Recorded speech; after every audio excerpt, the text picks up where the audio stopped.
రెండు చోట్ల భారీ మెజారిటీతో తెలుగుదేశం గెలవబోతా ఉన్నదనేది అందరికీ తెలిసినటువంటి సత్యం.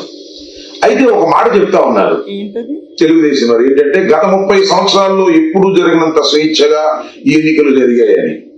మరి గత 30 సంవత్సరాల్లో 14 సంవత్సరాలు చంద్రబాబు నాయుడు గారే ముఖ్యమంత్రిగా ఉన్నారు కదా, అప్పుడు ఎందుకు మీరు ఇంత స్వేచ్ఛగా ఎన్నికలు జరపలేకపోయారు?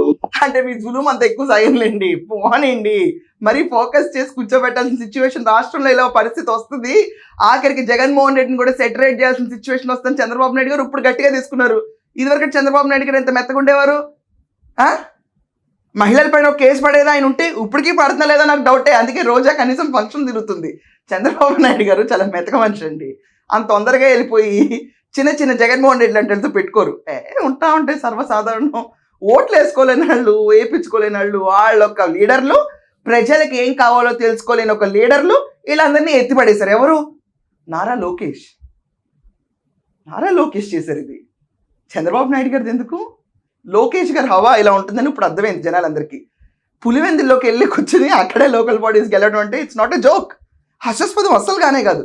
మీ అందరికీ నవ్వు వచ్చిందో లేదో కానీ ప్రతి ఒక్కరికి చాలా నవ్వు వచ్చింది రిజల్ట్స్ చూస్తే మాత్రం.